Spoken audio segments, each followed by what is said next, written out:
goosebumps every time, yeah, 713. Through the 281, yeah, I'm riding. Why they on me?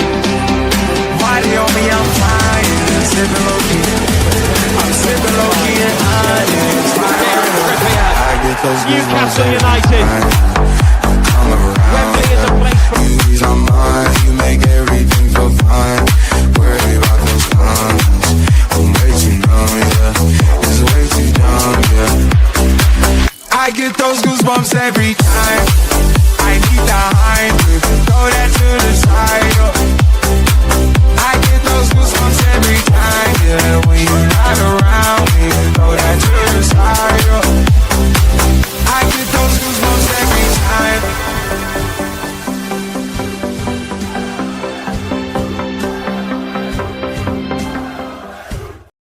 Get in! Get in! Get in! Have some of that silly! Get in! Yes. Come on, boys. Get in there. Woo! What a night. What a night. What a night. We might have won. We might have won, chatters. We might have got a victory over City. Who would have thought that? Welcome to Loaded Mag NUFC. This is the reaction show to our victory over Manchester City. Pete, how are you getting on? Oh, what a day. What a day. Love it. Absolutely love it. Our weekend is just great when you're winning matches, 3 points in the bag, shades are on. What a day. What a day. It's only half time in the weekend as well. We can enjoy the rest of the weekend now. Exactly that. But Daz, how are you, fella? How are you feeling tonight? I'm feeling good. I was kind of building myself up, but today I said, well, if we don't win today, look, at least Nottingham Forest won, and Liverpool didn't win, and the Rat Boy hasn't scored again. So I was trying to find positives in the weekend because I wasn't expecting this. I did say a 1-1 draw in our prediction show, but I wasn't expecting a victory. I'm not going to say what you said, Pete, but I think you should say it every game from now on. Every preview. Yes, absolutely. But look, we haven't been able to do this very often in the Premier League this season, certainly not recently. So we are going to enjoy every single moment of this. And like people coming in, they're coming in their droves. Make sure you're clicking that like as you come in, and as you click that like, people, just put a little W in the chat. Let's get those dubs in the chat. Come on, let's do it. Get in there. Love is an attacker. If Asula says it, it has to be done. You'll notice, guys, as well, we have no Chris Hall tonight. Chris, unfortunately, can't be with us tonight. It's all planned. It's gone away for his anniversary and Lisa's birthday, so he's gone away to celebrate that. So shout out to Chris. I know he's raging that he's missing this one now, but it was all pre-planned. But he'll be on the next one. You never know, Chris. He could pop on yet. If you're watching, Chris, you're more than welcome. But let him enjoy his time away. Pete, let's get into this game and dissect it because there's a bit in this game. So first up, we had the team news, and here it is. So we were calling for 5 at the back, Pete. We were calling for 5 at the back, I think, in most of our formations in the big match preview show. But Eddie stuck to his guns and went to a 4-3-3. Trips was missing with the minor hamstring from yesterday. Tino and Hall back in. That's what we wanted to see. No Gordon. Botman is on the bench. Popey starts. Is this a reset? Are you kind of asked ourselves? I think everyone was asking themselves, is this where we kick on from here? But what was your thoughts? And here's the City team as well, just for reference. What's your thoughts on the team that Eddie picked, Pete? Yeah, I mean, very quickly with the Man City team, it was what I kind of expected anyway. So there was no surprises there. But of course, that's the big surprise was Tino Livramento starting the game. I know that we talked about the fact that we wanted him to play, but it's whether Eddie Howe would throw him in. I do feel like the Trippier being out is almost kind of made his decision up, like to put him into the team. I think it would have been more of a decision had he not. But look, we're going to go to Tino Livramento. Eddie Howe absolutely made the right decision to play Tino Livramento today. So seeing him and Hall as fullbacks, just I wasn't thinking that we were going to win the game, but what it did, it gave me hope that we were going to cause them problems, because we've said it for weeks now with those two being out. They are such a difference to our team, and boy, did we see that today. But yeah, though they were the big key for that. The obvious key is that we almost built our team tactically in the big match preview with 3 at the back, and obviously went for a sort of a 4-3-3. So he stuck to type. That was, it was an interesting move. It was a bold move, a move that clearly worked for Eddie Howe. But yeah, what did you think about the lineup in particular? Obviously, go from 3 to 4 at the back. Well, I was happy first of all that Tino and Hall were starting. Tino was all our first picks if he was fit and available, but as you said, Trippier with the minor hamstring injury, it made his mind up for no choice then, I guess. And I was delighted that Tino was starting. Was wondering could he last the full 90 minutes or 98 minutes, but I was upset that they didn't go 5 at the back. Even Keith Downey was saying he was expecting 5 at the back, and I've said it before, I said it again, and I'll tell myself we have to trust Eddie. In Eddie we trust. So, but I was half expecting the worst, and you know what? If we were coming on here tonight and we're talking about a loss, all I wanted really was a performance from the lads today, because it's a massive game. I know we're at home, but it's against City, who are on fire recently. So, but yeah, that's on the team news. Let's get into a bit of the game. I'll take you through the first half, because a lot happened and nothing happened regarding the score, but. Because 25 seconds in, Barnes with a chance, he fluffed it with a poor shot and a save by Donnarumma. Aggressive start from Newcastle. After 2 minutes, Haaland was with a chance as Popey comes out early. He had to make a decision then, and he messed it up. It was fair play to Popey for coming out and making the decision to come out at that stage. 12 minutes, Big Nick was a header. I had a picture of that somewhere. It doesn't matter. He had a header. He rolled high after a Murphy, glorious cross from Murphy, and Donnarumma equal to it again.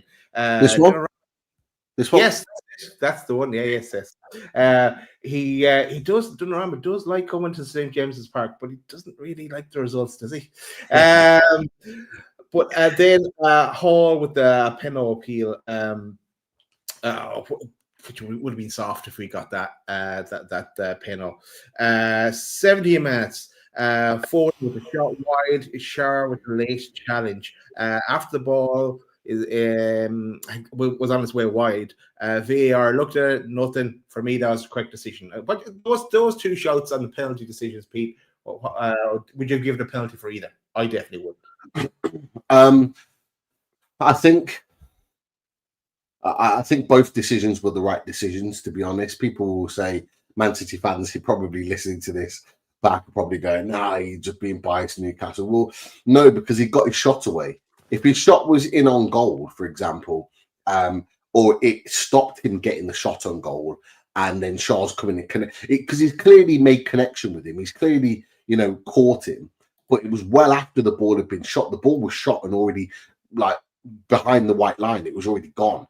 So his opportunity to hit the ball was clean until the contact was made afterwards. So I agree with that. I thought it was a big call by the referee. I thought the referee was really bold in that moment, because a referee, with the likes of it being Man City, could have quite easily bent the knee and just given the penalty and gone back and maybe got some sort of confirmation from VAR. But I'm glad they made the right decision. The one with you're on about the Shaw handball from the corner, is that the other? No, the Malik that comes later, but they do talk about that at half time. The Malik hitting off Malik Chow's arm area, but it was coming at him, straight at him. It was nothing in there. They talk about 3 actually at half time, and none of them were convincing.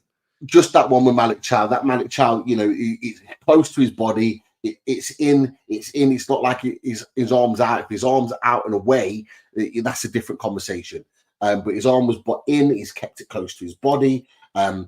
He's protecting himself, which he's allowed to do, by the way. It's in a natural position. No issue for me on either one of those, Daz. But are you the same? Yeah,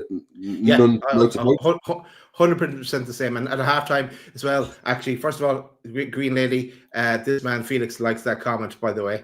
At halftime, they talk about the 3 potential City penalties, but they didn't even talk about the Newcastle one.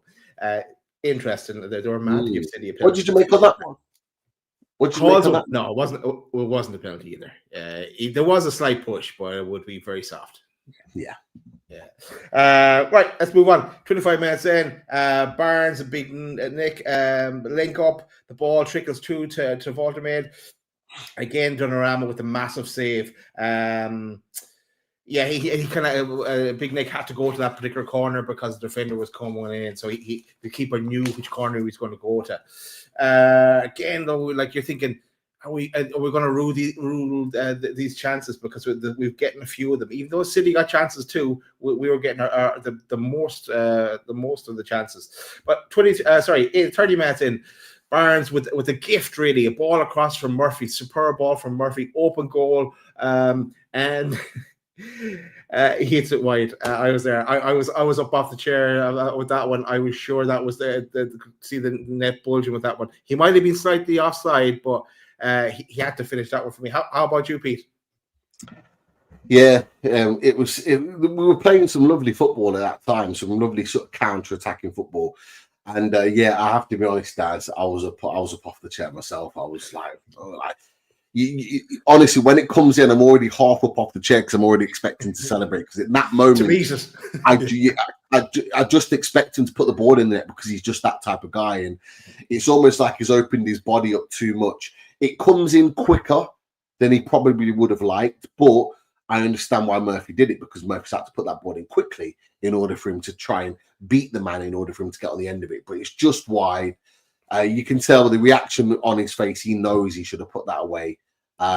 It was just anywhere on into goal at that point, even if it's towards Donnarumma. Donnarumma's not really getting there. It could bounce off him and go into the net. But look, Harvey Barnes knows he should be finishing that. If you asked him if he was here right now, he'd be saying the same. He knows he should be putting that one away. But I'll be honest with you, Dad, I kind of sat down and I was like, you know what?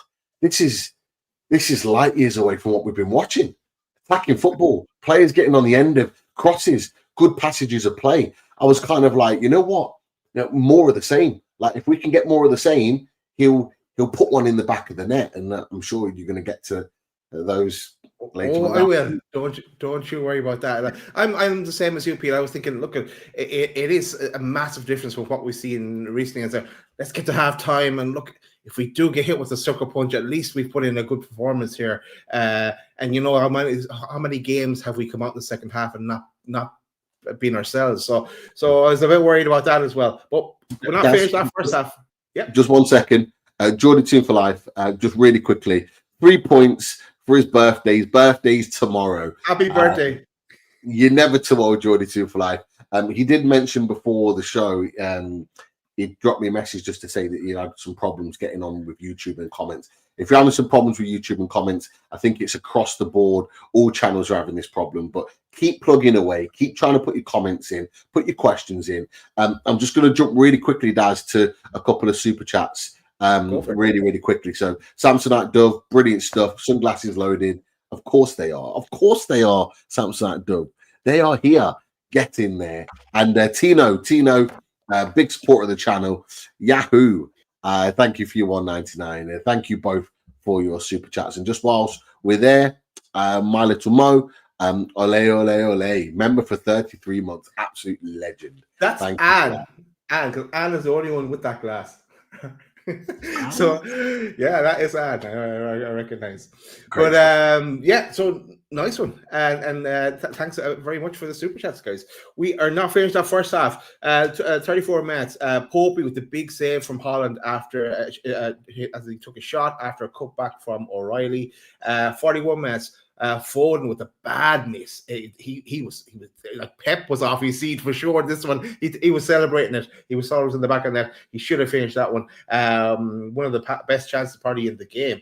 But as we got to halftime, yeah, it's 0-0. Newcastle shaded it with the amount of chances, but could have been goals for either team. In all honesty, but I was happy with 0-0 at halftime. To tell you the truth, what about you, Pete? Yeah, you know what?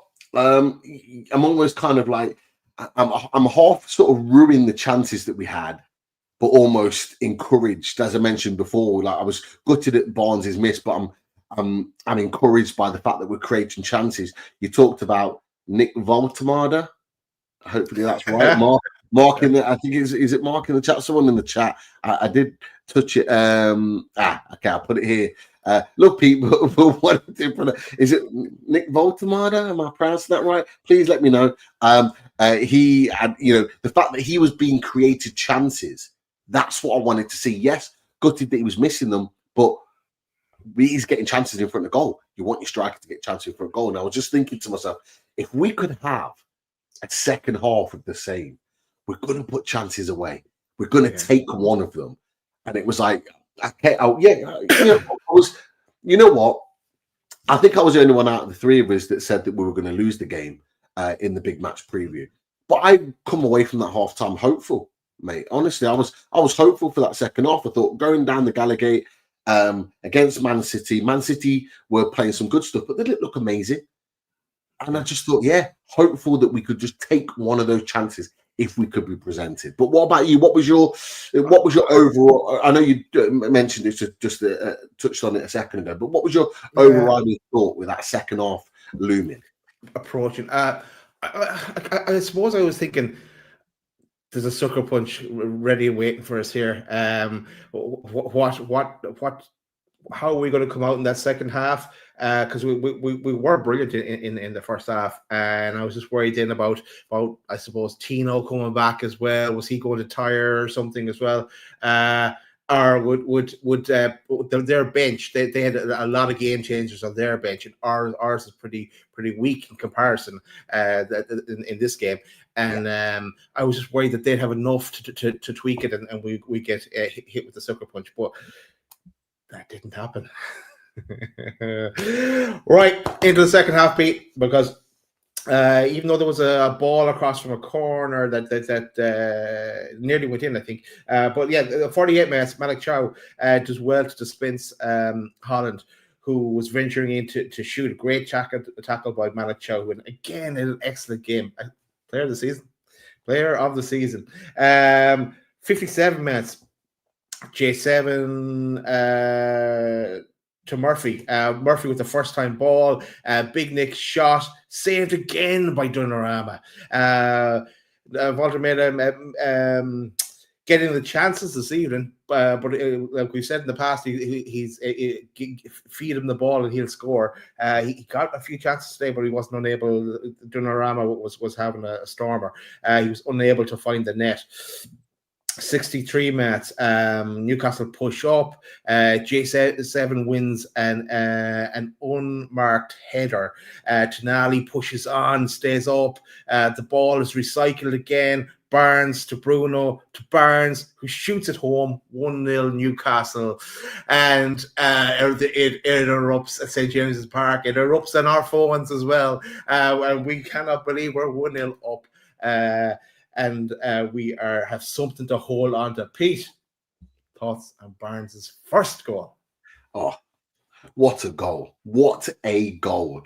Look, the passing movement, the recovering of the ball from Joelinton, playing it out to Bruno Guimaraes, the drive, the determination from Bruno Guimaraes, he again was the catalyst for anything good, attacking moments for Newcastle United. He just drives forward and wants to make something happen.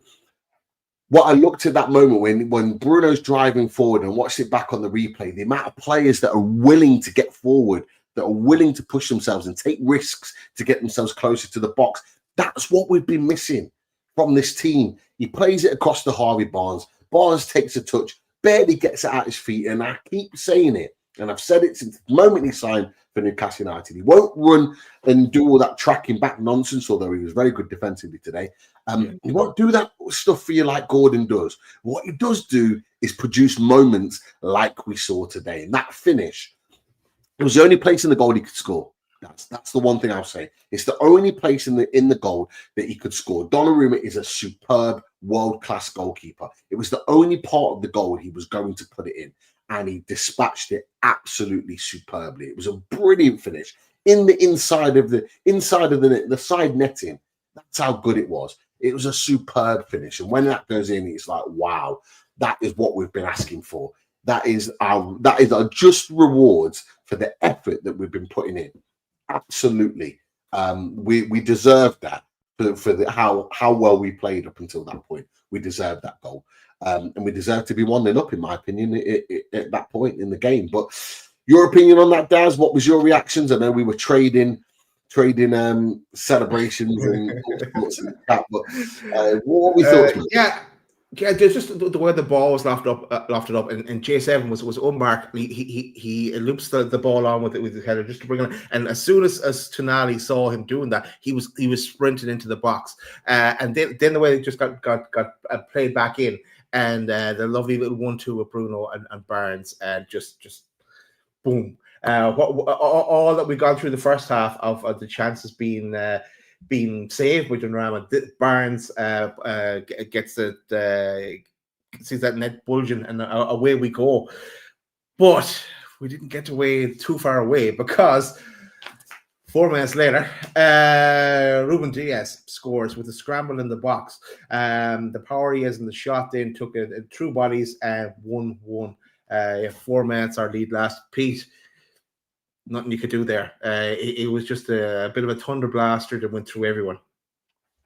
Yeah, I mean, in terms of the goal, yeah, it was they overloaded, and we could have maybe managed that better in terms of marking the space, who we were marking in that transition on the set piece. But for me, as soon as the goal goes in, the one thing that I said straight away, I don't know if I said it on the loaded chat, I might have said it on the Mags Brown South chat. One of the first things I said is, don't sit back, lads. Don't sit back. Keep going at them, push them back, because that's what's going to win the game. Not sitting back in and sitting in deep. It's pushing back in, because there's still a huge chunk of the game left to play.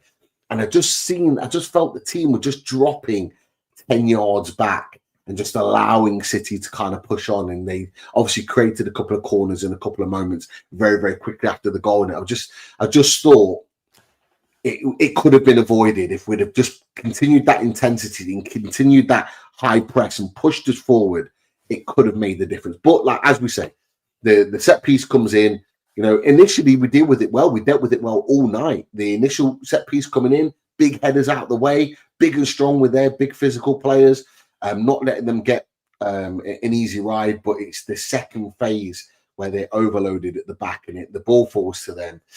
Look, we can say about Fabian Schär, but if Fabian Schär's not there, it easily nestles into the net. So he tries to stop it. It literally goes through his legs, and it's unlucky, to be fair. Yeah. I did kind of question in that moment Pope's positioning, because he was really far to his right-hand side in the goal. And I was thinking, did he need to be that far over? But maybe I'm overthinking that. Someone in the chat might tell me that I'm overthinking that, and that's fine if I am. I did kind of question Pope in that moment, but nothing on Fabian Schär. He's trying to block it. He's trying to almost do his job as a defender in it. It's very unlucky, really, that it goes through his legs and it goes in, and you just think, my heart kind of just sinks in that moment, because we've done so well to get that goal, and then we just kind of lose it in such a quick time. I'm just kind of thinking to myself, please don't let City have the emphasis here. Like, we need to go back to doing what we were doing, to keep pressing, keep pushing, keep doing the right things, because we're a team that's not full of confidence in the Premier League, and it could have quite easily gone that way. I'm just so thankful that it didn't. But what were your thoughts when it went in? What did you think about how quickly, Daz, that we conceded the goal? After 4 minutes, I thought, okay, here we go now. Is this all going to fall apart now? But like, to concede after 4 minutes, what's worse than conceding after 4 minutes after scoring a goal? Conceding after 2 minutes after scoring a goal. Yes, because Newcastle take the ball up. Barnes makes it 2-1 after the second of a corner. And what do I have wrote down here? Oh yeah, sure. The cross in and Voltemeda who knocks it on to Bruno. I have a picture here as well. Voltemeda who knocks it on to Bruno. Bruno is off the bar, and Barnes is there to pounce. Now, of course, then there's a big long wait on a VAR check, and it's all on the if Bruno's was offside. He was played on by the elbow. Then we saw later on, and then there was a check on Barnes as well. Was he ahead of the ball? But all to no avail. It was 2-1 Newcastle. Cue more celebrations from Harvey Barnes, where he grabs his second for the night. But yeah. After conceding after 4 minutes, to go back and score 2 minutes later again, that's some turnaround, and it just shows you how much they were up for this game and the fight, hunger and fight that the lads had. But Pete, let's get your thoughts on Harvey Barnes' second goal. I just looked at that comment there. I'm catching up on the comments. Friday, what's it? Barnes up at hard time. What are you doing, man? What are you doing? Barnes was playing brilliant in that first half. I thought he was excellent in that first half. I didn't want anyone off at halftime. No, I didn't need to go into my head. But Barnes and Hall's connection down that left-hand side was very, very good. Really good. Probably one of the best connections we've seen this season. But look, yes, brilliant passage of play. And we did what Man City did to us 2 minutes before that. Is that what we did? And the back post is we overloaded. We overloaded at that back post, and you could see it. When you watch that goal back, you'll be able to see the moment in which Murphy receives the ball and he takes a touch, ready to cross that ball in. You look at the back post, and we overloaded back there. We had 2 or 3 players to their 1, and all it just needed is to beat the early men.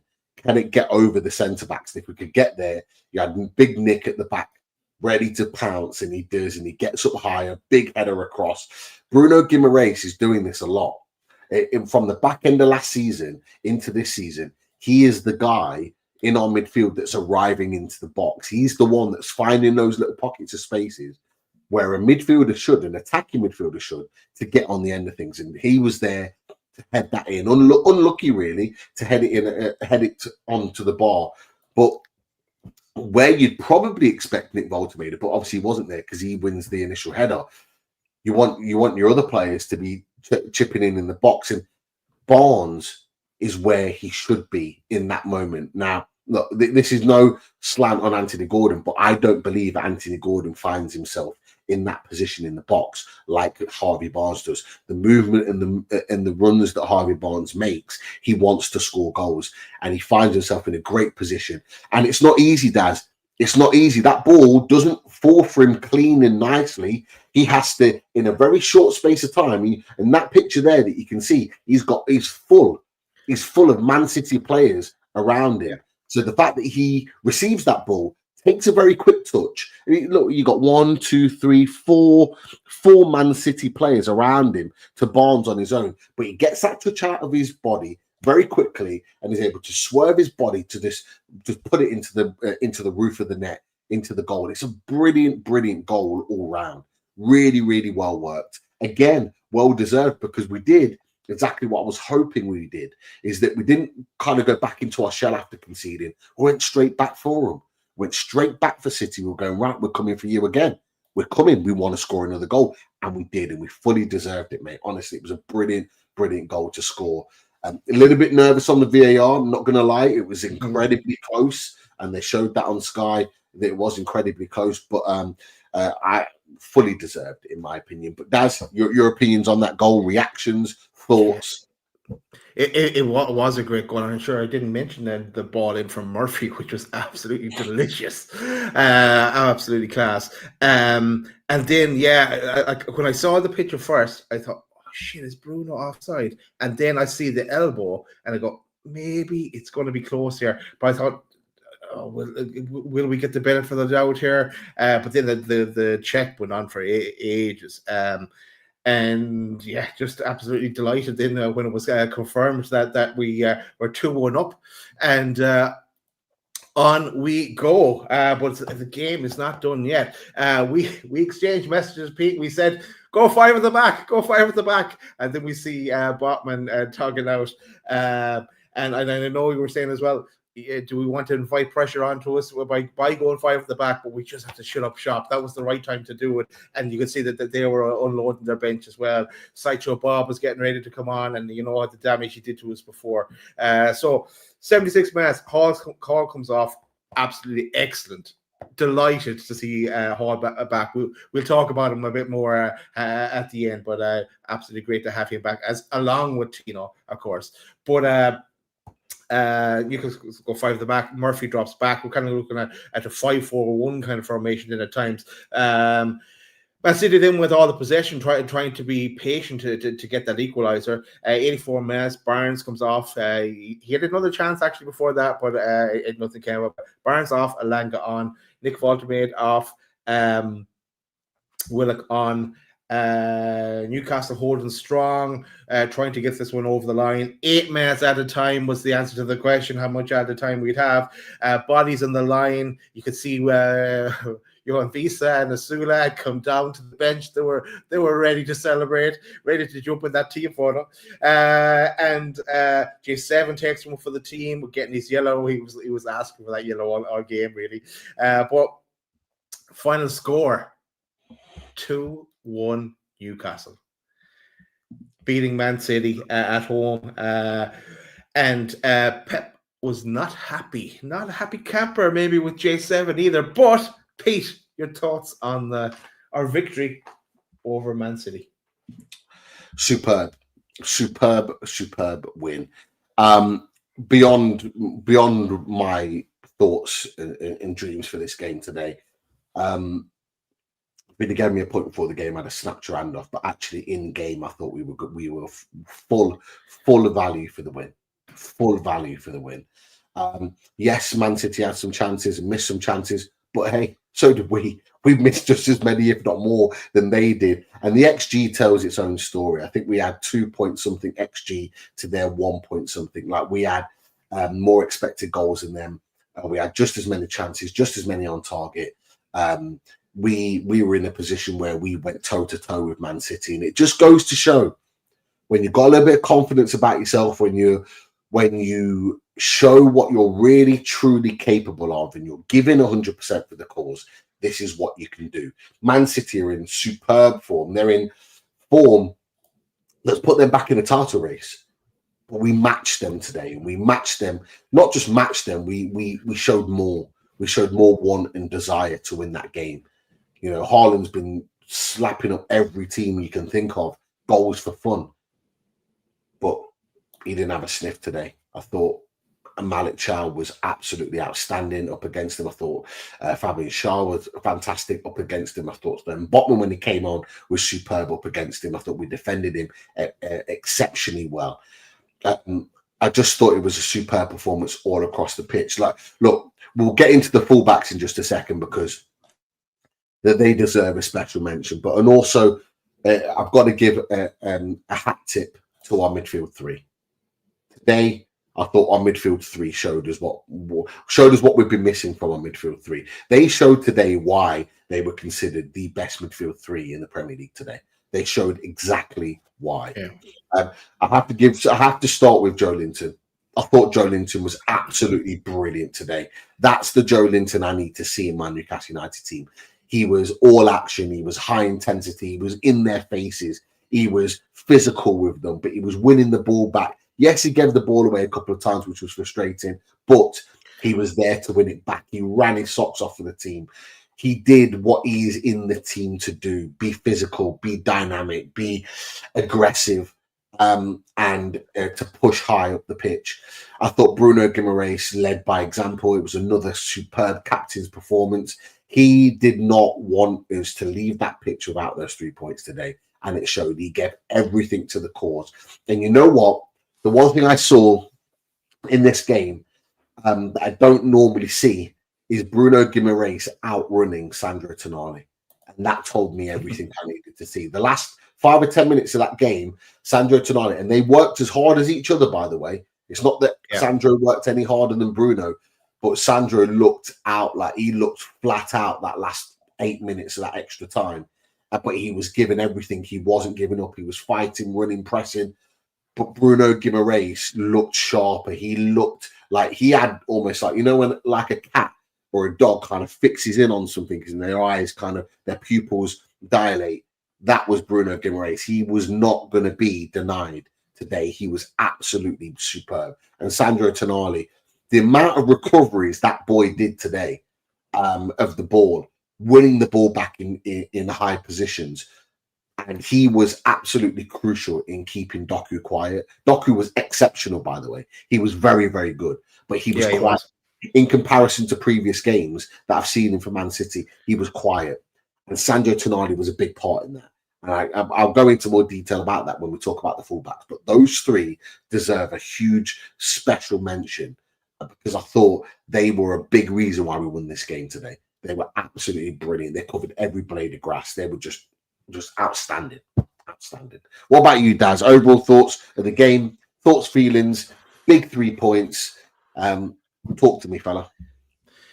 I wasn't expecting a peak today, the truth. I wasn't expecting this one today, and I don't think many people in the chat as well were predicting a Newcastle win after what we've gone through in the Premier League this season. And this has to be the start of the turnaround now. We cannot let that up. I know we've a Champions League game on Tuesday as well, but a big game for us today. There's all over the park. They're heroes there today. I don't think anyone had a bad game. Everyone was class. Standouts for me is Malik Chow. I thought he was class. Even Shah coming back as well. He did well coming back. And Hall and Tino just unreal down the wing. And the link up with the wingers as well. That's what we're really missing. That's probably one of the big reasons why that, along with not having the second striker, one of the main reasons why it hasn't worked for us this season so far. But you're right. I thought the midfield was absolutely class, and they all stood up. And like I wasn't looking for anyone to come off in the game. Like normally we're kind of trying to look to tweak things. I don't know. Okay, we did say go 5 at the back, but apart from that, I wasn't looking for anyone to come off. Yeah, and I understand why Barnes come off then as well, and Big Nick, and just for Lang to run after things and chase down, put a bit of pressure on the defenders because we were kind of sitting back, allowing them to get over the halfway line, and then we'd apply some pressure on them. But all in all, just a superb performance by everyone. Even Popey in goal as well. Like we were calling for Ramsdale to go in goal, but he missed some saves as well from Haaland and different occasions. And Foden should have scored for them as well. So we got lucky on that one, but we missed chances as well. Donnarumma on the other side for them had a great game, but again he's on the losing side. But just delighted with the win. Yeah. Absolutely. If we ever needed something to kind of give us the kickstart in the season, this was it. You know, if we needed a moment to be, you know, how we beat Leicester and then we beat Ipswich in that run of 9 games. I'm not saying we're going to go on a 9-game run, far from it. But if we needed something to really kickstart our Premier League season, this was it. At home to Man City, turning them over, big 3 points. And we've got to run the games now where we could actually, if we continue in this vein, pick up some serious points and fly up the table.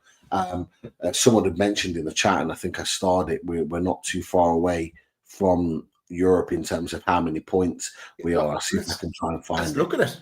Let's look at it, Pete, the table. Now is as good time as any to look at the table. Just zoom it up a bit for people as well. Okay, so we are sitting now in 14th spot with 15 points. Still a goal difference of -2, but we'll work on that. Of course, there was a big win for Forest today. We were delighted that they got that too. So we are we're 3 points behind the champions, Liverpool, who spent quite a bit of money this summer, I think. Yeah, so no, look at that. So we're only 3 points off 8th as it stands. I know there's a lot more games tomorrow, but yeah, like before the start of the kickoff, we were 1 point off the relegation zone. So yeah, look, a lot of more work to do in the table in the games ahead. But thoughts on the table for you, Pete? Yeah, it's looking a little bit better now. I'm just looking at that. So we're on 15 points. Yeah, 18 takes us to, yeah, as you said, to Tottenham. So we're in touching distance. And look, some of these teams we're playing, you know, Everton just above us. We've got them in our next game. After that, I think we have Tottenham, which are in touching distance for us. And then we've got Burnley after that. So there's a chance to pick up some serious points. And look, the way I see this result tonight is that, you know, when we lose against West Ham and Brentford, that we kind of eye points up for. You then have to go into games where you don't expect to get anything, like today, and you go, you need to really win. But we've gone and done that. So it sounds weird, and people might not agree with me, but it almost kind of cancels out like a West Ham defeat. The fact that we've gone and beat Man City, because we don't normally beat them. We haven't got a good record against them at home or away. So the fact that we've won that almost takes away from the West Ham game or the Brentford game. You don't want to be doing that, but you have to if you're going to accumulate certain points over the course of the season. So that's a big plus. Can you then go to Everton away? That's not really a good stomping ground for us. Can you go and get another win? And can you turn that result into a positive that makes that then if we can go win against Everton, right, we go above Everton. And then what you do then is you look at those Brentford and West Ham games and say, right, okay, we've kind of almost cancelled them out by getting these next two results. Then you go on to Tottenham and Burnley and you kick on from there. And you think, actually, that if you want to turn this bad run of form around, this is the way you go and do it. You go and do it now by putting in a run of games. Now, I know you mentioned, Daz, about Marseille. For me, Marseille's it's a back burner for me. I'm being honest. Like, I'm playing Alangas, I'm playing Willocks in that game. For me, it's not a priority. We're in a good spot in the Champions League. It's not even if we go there and we hang on for a draw, bonus. If we lose, fine, as long as it's not heavy. I'm all fully zoned in now on the Hill Dickinson. We need to carry this good form on and get a result, in my opinion. This is the priority. Rest up some of your players. Give your Miley's a run out. Rest up your Bruno or Tonali. Have them on the bench. Bring them on for 20 minutes. That is the priority now, is can we get results to kick us up the table in the Premier League, and can we try and claw some points back from these guys that have already got points ahead of us in the running recently.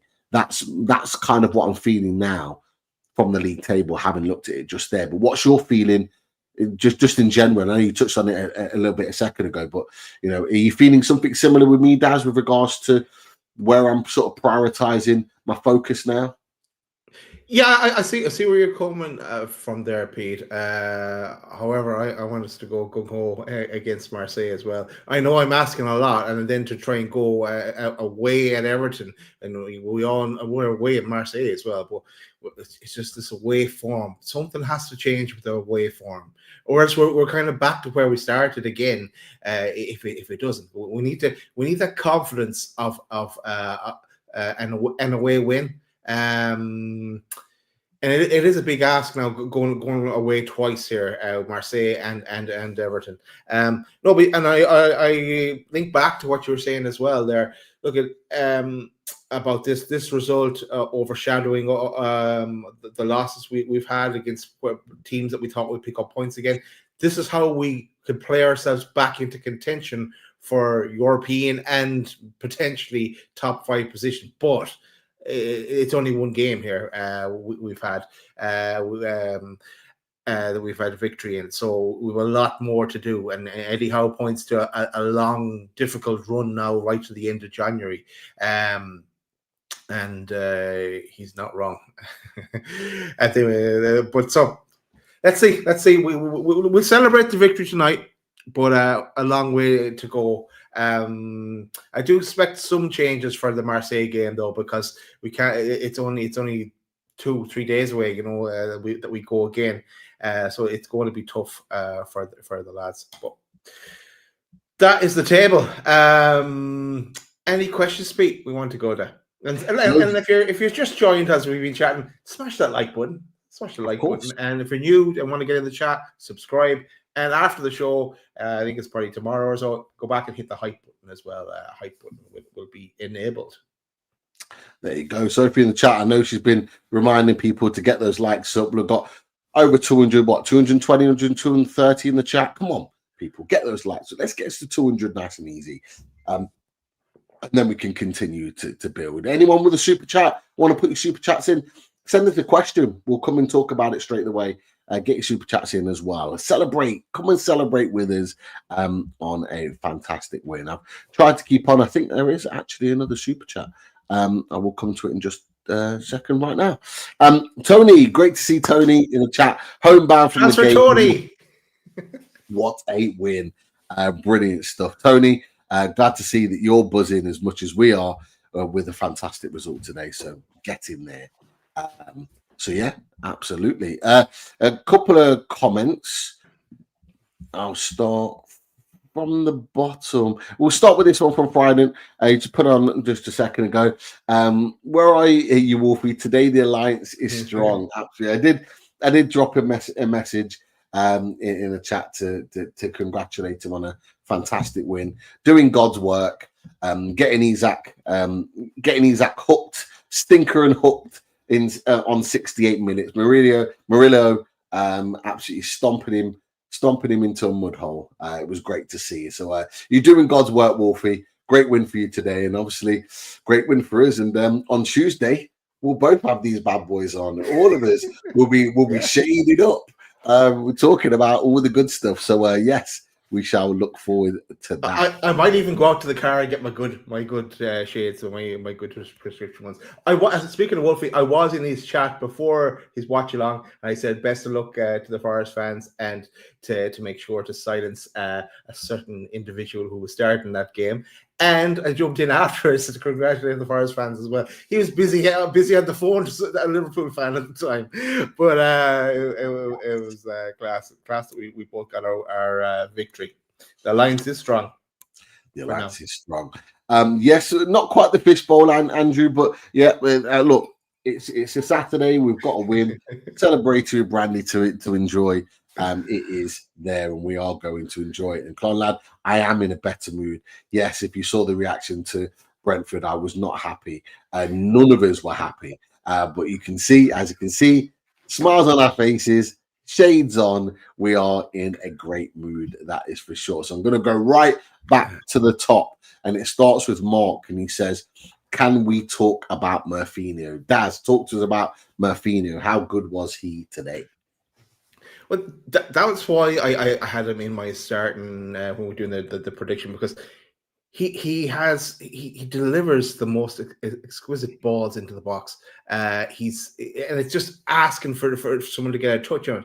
And he's the best across the ball that we have. All the we bought. We have four wingers. He seems to be the only one that can cross it at this moment in time. And sure, he's following up from last year with all the assists he got last year, and he continues now into this season. And I know he was out of favour. We started with Elanga at the start of the season, but he's kind of undroppable, especially at home as well. He's very good at home. He always raises his game. And he dropped back as well. He was even playing left back for a time as well in that towards the last 20 minutes of the game. But yeah, Murphinho, and a Newcastle fan to boot. Absolutely. Look, the one thing I'd say is that his delivery again was on point. From the Volta made a chance, creating opportunities for Barnes. His first time delivery is exceptional at the moment.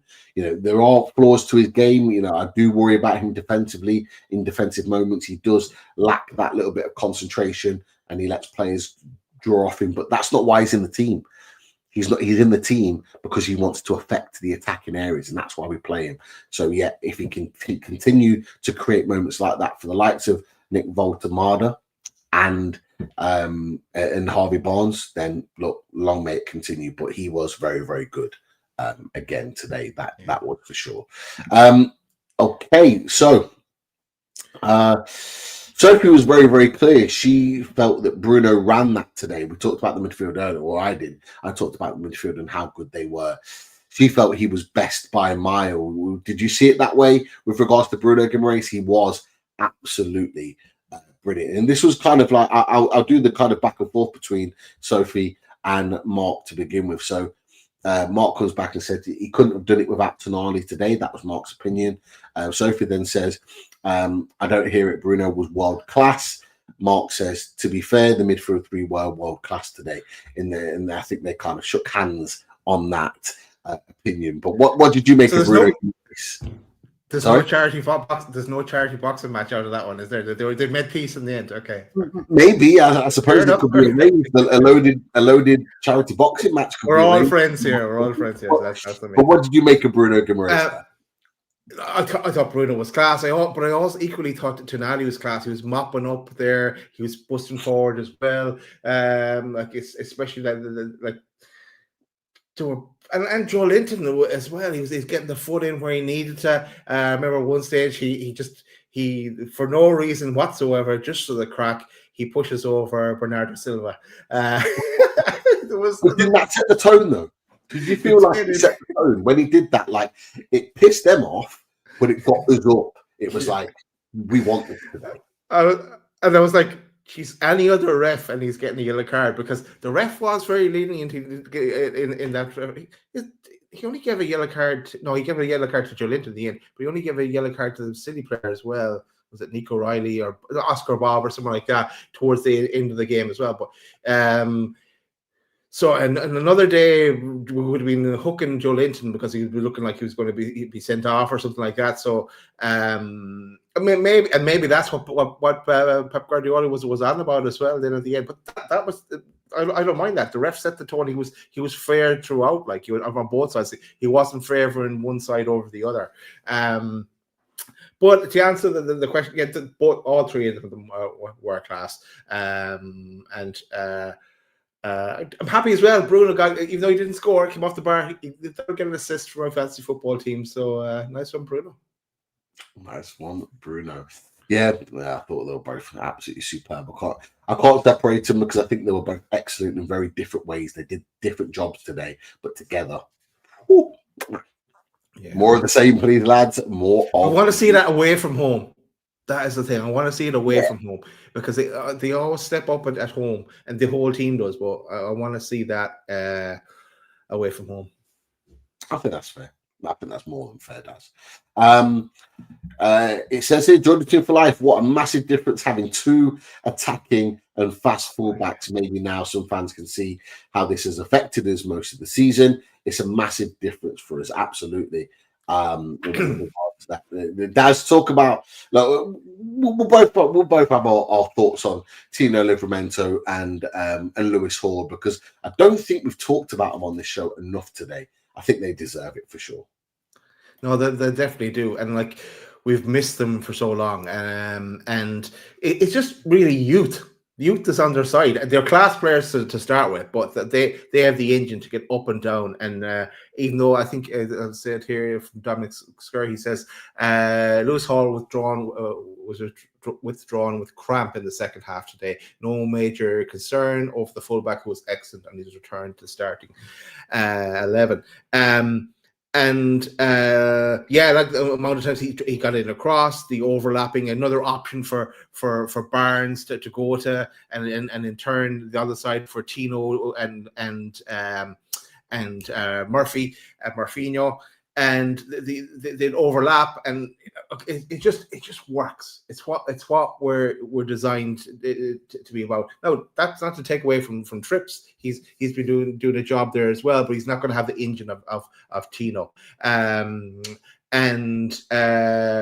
We're not going to mention Dan Burn and left back ever again. Hopefully, this Dan Burn can come back on the team, but into a centre back position for me. He can't go into left back. Once Hall is fit, Hall starts.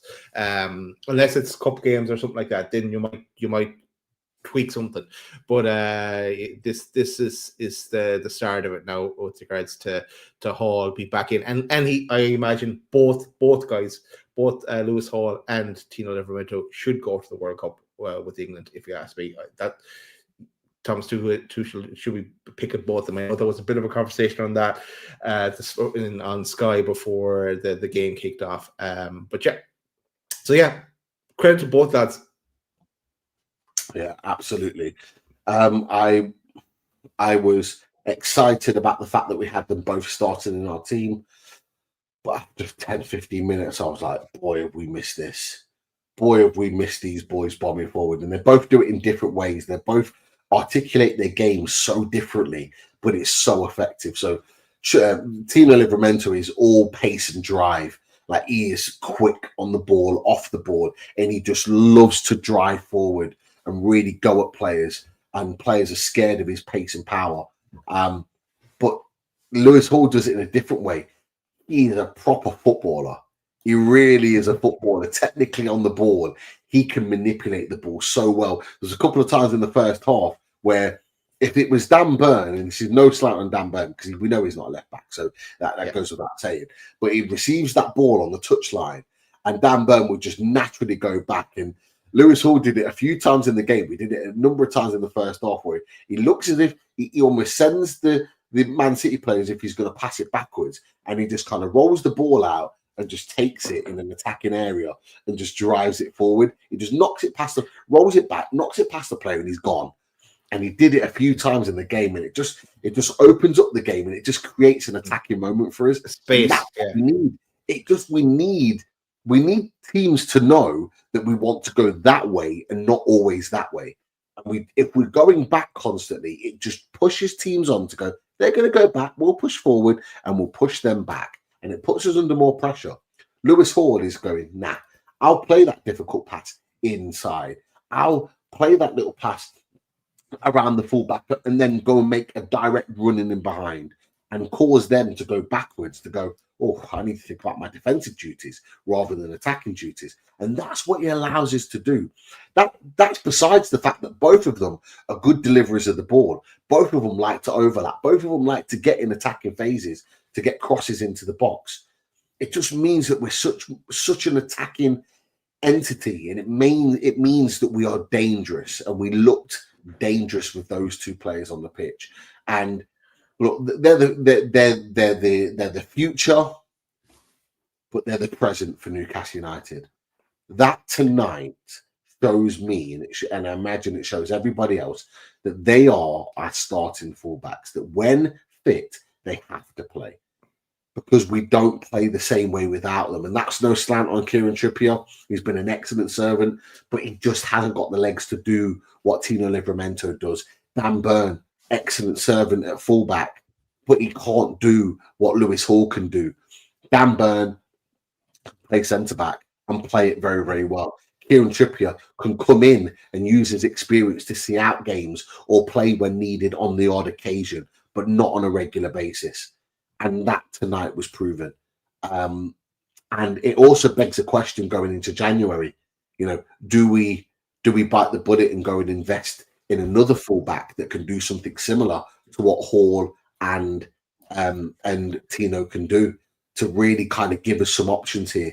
Because we need more of that, and we can't afford it. If we lose Tino and Hall again, or one or the other, but touch wood, fingers crossed we don't. But if we do, then we can bring someone in that can still continue for us to play in the way that we are playing. So, look, big props to them. The fact that Tino is not played for 7-8 weeks, and he comes in and gives us that performance. Lewis Hall hadn't played for God knows how many weeks, and then has a couple of cameos, but then starts and plays like that. Yeah. When they're up to 100%, boys, we're lads and lasses. We are in for a ride. That is for sure. So superb. Yeah. Well, like you mentioned before, Pete, you along with myself were watching that Ireland England under-21s game, and you just knew Hall was ready. He was more than capable of getting back and then putting in a performance for us. But yeah, just great to have both lads back now, and we can kick on from there. And it's really going to benefit whoever our wingers are, because that it takes a bit of pressure off them. They know they're going to be bombing down. It's another option to go for, and the link-up play. So yeah, good times ahead. Absolutely. And Genie Esther, great to have you in the chat as always. Lewis Hall is England's best left back. Yeah, but Miles Skelly is not a left back for me, and the fact that he hasn't been picked for England in the absence of Lewis Hall says everything you need to know. Hall, with regular football and no more injuries for the rest of the season, goes to the World Cup. That's my big take right there. I'm saying it right now. He goes to England and he starts ahead of Skelly. He starts to get ahead of O'Reilly. He is England's best left back, in my opinion, and I'll put it out there now. So long may it continue, Lewis Hall. Keep putting in those good performances. Moving on to we've already had Marvino, so I'll leave that one. Andrew put Barnes for Prime Minister, absolutely. Let me have a look through. I have said Baltimore correctly. Intensity was again our identity in Toon Trader. Great to see you in the chat. What did you make of Newcastle's work rate today? Their intensity, did you see it there? Was it noticeably different? What did you make of how we performed overall, mate? It was evident after the first minute and a half, because we're like really quick out of the blocks, aggressive in that first opening 2 minutes. I know Haaland had a chance then and the 2 minute mark as well, but we were all about them. Look, I think it was a good idea as well to take off Nick automated at that time, because it was Elanga then who was going to run at them and kind of try to apply a bit of pressure to Man City, even though he was like chasing shadows, because it was they're just going to pass around them. But it's because they were going to start their move to try and get that equalizer. But yeah, no, it's back. We seem to be back, but again, let's not get too excited either, because this is at home. Okay, it's against Man City. Get some way excited, but we need to see this away from home in the Premier League as well. Yeah, I agree. That intensity was there, but I'll be honest with you, Daz. There's been games this season where we haven't seen that intensity at all. Even at St James's Park, we haven't been that intense, that in your face. Like I was putting in our chat, I was putting in the Mags Down South chat in the build up to the end of the game. Like, I wanted to see the shithousery from Newcastle United. I wanted to see us win free kicks. I wanted to see us waste time. I wanted to see players going to ground easily to win free kicks, just like other teams do, by the way. I needed to see that other side of Newcastle, the intense, the dynamic, the high press, but I also want to see the nasty side of it, the side that really pisses off teams. I saw both today, and I was really excited about that. And that's the bit that I hadn't seen from Newcastle, and it's the bit that I'm really encouraged about seeing, that element of our game. But you are absolutely right. We need to take that into Everton. We need to take that into our other home games and really put it on teams, because I genuinely believe if we can go and play like that in our next couple of home games, which is against Spurs and against Burnley, I believe that we win both, and I think we win both well.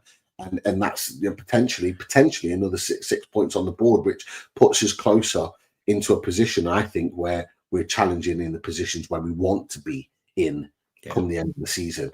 And I think our conversation then, if we can go and put those points on the board, is very different to the conversation we're having 2 weeks ago. So absolutely good. We put ourselves into contention to be involved in the race for Europe then at that stage. Pete, we never went to the team photo. Yes. And because there's again, it's populated with everybody. Even if you look there in the United, between the I and the T, even Jack Colbeck is in there. See him? He's there. Look at him. He came back. And the Whisa is in there as well. And even though Dan Byrne was at the match, is he there? I don't see him there. He's the only one I don't see. I can see Kraft in there. I can see Whisa. And if you're doing it like this as well, if you're home doing it like this, I don't know. Is Trips there? Because Trips is there as well. Is he in there? Is he in there? Oh yeah, Trips is at the see Sandro, Walter Asula's in there. I can see Asula. Jacob Ramsey. Paul Dublin was at the game, but he's not there. Yeah, Paulie B was there. we were sitting next to Trippier. That's why I was asking. Was Trippier there? But you know what, Dad? It's so happy to see Johan Whisa there. Obviously, with the ball. Seems like he's one of the lads, which is great. He seems like he's settled in nicely.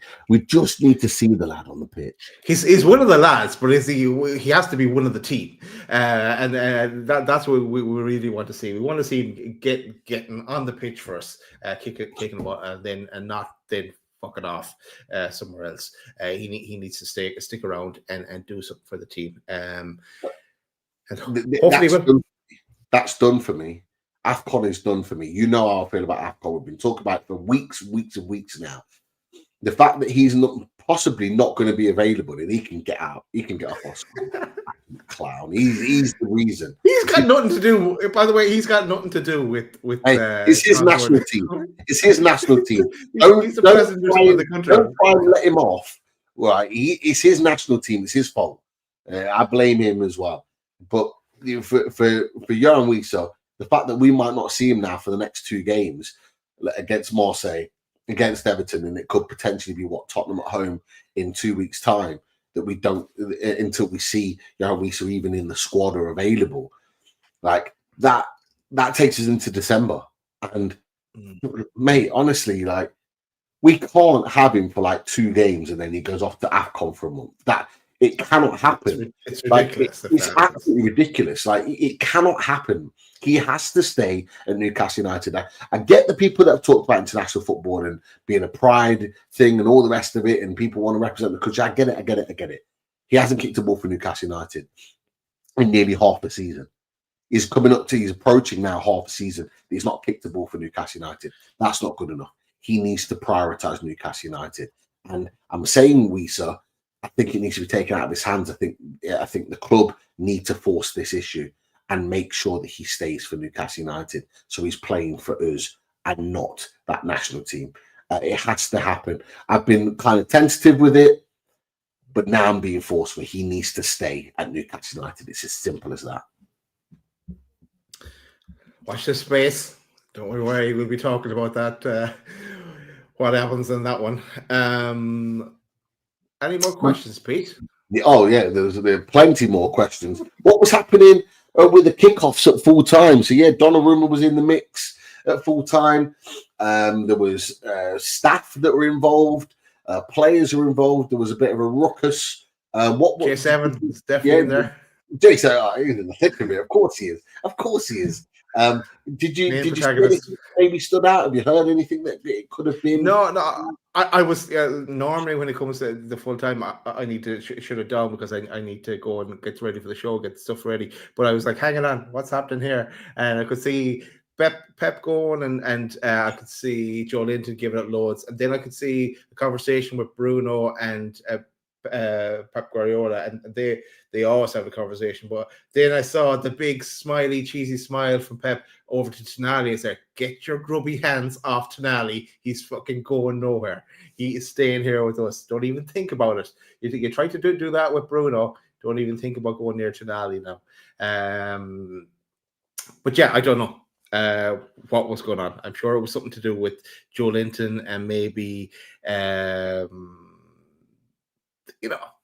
sour grapes, I suppose, at the end of it. Look, they're fighting. They're in a title challenge. The real another winner tonight is really Arsenal. Like they have a big game tomorrow against Spurs. They can capitalize now and go probably 6 points clear if they get a victory there. So yeah, interesting. It's a title race. We haven't had one of those for a while as well.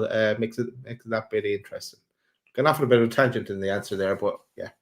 No, I have no idea what was going on. And to be fair, when it was going on, I could not care less. I was jumping around, celebrating the fact that we won it. And look, it didn't affect us. Nobody got booked or sent off, so who cares ultimately? But I've got a comment on here. Kim Cam's saying that I'm talking nonsense about Whisa and that we don't own him. And he'll have we do own him. Our player. We do own him. They're exactly that. He is our player. We signed him. He's under contract for Newcastle United. He's not under contract for DR Congo. And absolutely, the club can insist that he stays with them. And actually, I think they've got a pretty damn good reason, an excuse for encouraging him to stay at the national team. Will he do it? Will it happen? It will all unfold in the next few weeks. But for me, I think we've got an absolutely great argument to say we've just spent 55 million on that man, and he's not even trained with us or kicked a ball for Newcastle United, and we're going to send him off to AFCON with horrible pitches, some of them even AstroTurf, right? And like 4G pitches that are not good on the knees, which is why he did his knee in the first place. And we're going to subject him to that after a serious knee injury. People forget that knee injury that he suffered, he could have been out for 9 months. He could have been. If it was any worse, it'd have been done for the season. So we have to protect our asset. And that's why I'm so forceful on the issue. Yes, I get players want to represent their country. I get it. But just like Gordon, for example, he could have gone to England, but he's decided to stay back, get himself ready to make sure he's back for Newcastle United, and that's exactly what he's done, right? The Claudio has a great point here. Whisa came to play Champions League football. He won't play any if he goes to AFCON this season or next, because we won't qualify for Champions League next season. We need that second striker, maybe even a third striker in January. But potentially, I mean, I think he'll still play Champions League football because he'll be back before the end of the Champions League football group stages, because we play PSG on the 28th of January, which is the end of. Not if he's injured. Yeah, great point. If he's injured, then no. But ultimately, if he's back from AFCON, if he did go, he'd be back to play. But he didn't sign for Newcastle United to play a couple of sort of dead rubber games, because they might be at that point. We might already be in the playoffs, and then he might play a couple of playoffs games. But he's not had the crux of playing Champions League football. But ultimately, as you've just said, we want to be playing Champions League football again. And he is going to be a big reason on us challenging for European football again. So we need him playing for Newcastle United. So yes, in a normal situation, we wouldn't necessarily be able to turn the needle in keeping a player from international football. I get that. Normally that wouldn't be the case. But this is not a normal situation with the severity of the injury, the fact that we'd only just signed him, the fact that he's not even kicked the ball for Newcastle United. It does mean something, and we do own the player. We own the player because he's a contract to Newcastle United. It's as simple as that. So I just wanted to make that point. Well, we're not arguing this one, Kim Camp. Yes, he's a human, not an asset. But in football and in terms we're talking about here, in football in terms, not whether you like it or not. In football, and I have to stress this, every player is an asset, whether you like it or not. Every player is an asset. Every player has a value. Every player means something financially to the club, to the manager, to the board. Whether we like it or not, that is a reality. On a human nature, absolutely, we agree with you. He's a human, not an asset. But in football terms, it's considered something very different. And we've seen it before. How many times have we just wanted a player out of our club? And Kim Cameron, you would have been there. You'd have had a player that you're like, get out of our club. I don't want him at Newcastle United anymore. I want him gone. But were we saying then, he's a human. He has a wage. He's got a family to provide for. Are we saying that conversation? So it works both ways. So in football terms, he's an asset. He is, whether we like it or not. And in the same way, Liverpool have an asset that purchased from us, and there's no refunds. That's the most important thing, no refunds on that one. Let's move on. There was a Liverpool fan today that messaged one of the lads that I know and said, would you take Isak back for 50 million, please? And it wasn't like a question, it was like an asking. Would you have Isak? Can you please take him back for 50 million? And the question was, no. The answer was no refunds. You get what you're given, and that is it. Simple question here, Daz, from Barry. Gordon who? Barnes scores 2 goals today. The left-hand side of Barnes and Hall, very, very strong. Is it a case of Gordon who for you? Look, Gordon has to win his place back when he is fit and ready to do so. And for him as well, we all know how much he wants to get into the England squad and get going to the World Cup as well. But Barnes has his place to lose now. Barnes has the jersey. when he is back, he's got his way back into the team, and by playing for the team, not for himself, by putting in crosses, by putting in passes, getting the odd goal as well, hopefully. But he can still come good. But yeah, he can still come good. I'm not gonna I don't know how many times I've bigged up Gordon to turn it around, and I still think he can. So let's see. Yeah, absolutely. The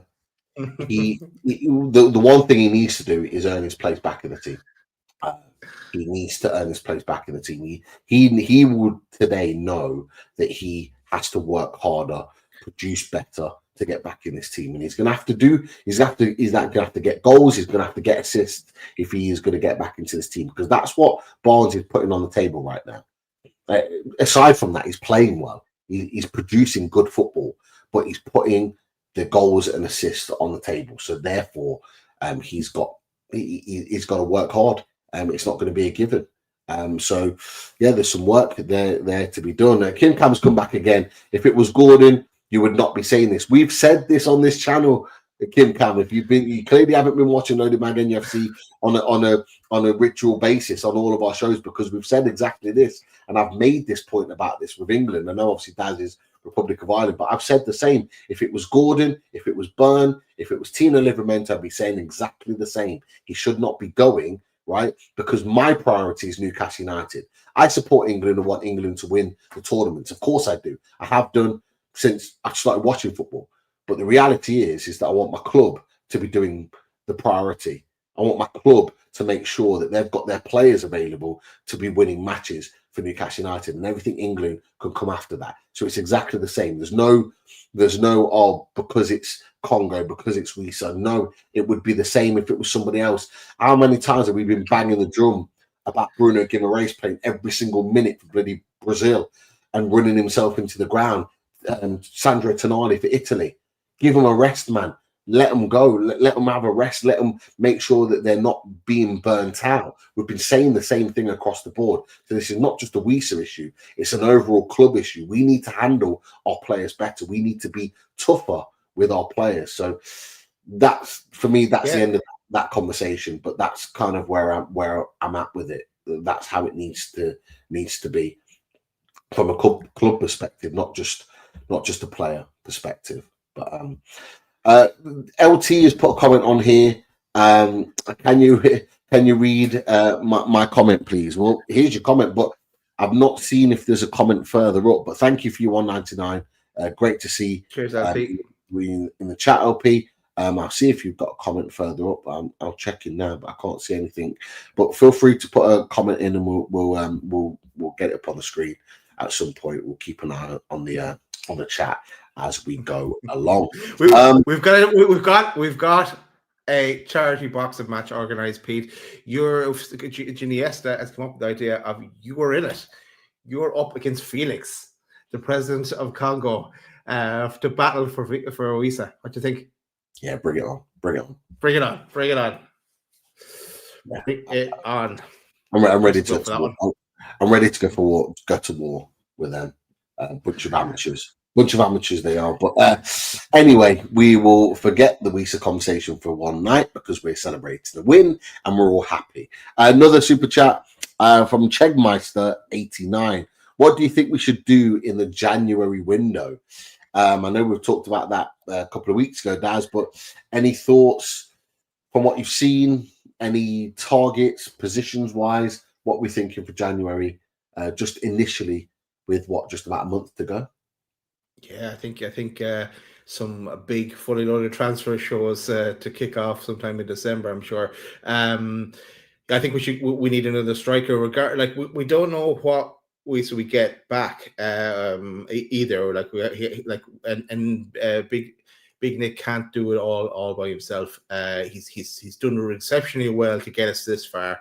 We need Johan Whisa back to support him, and then I think we need another striker. Need some kind of a backup for Lewis Hall in left back, even though Lewis Hall is number one. But so maybe a young option, because he's not playing Alex Murphy, and we don't want to see Dan Byrne in a left back position. We want to see him playing centre back first when called upon. And a midfielder, another midfielder would be nice as well.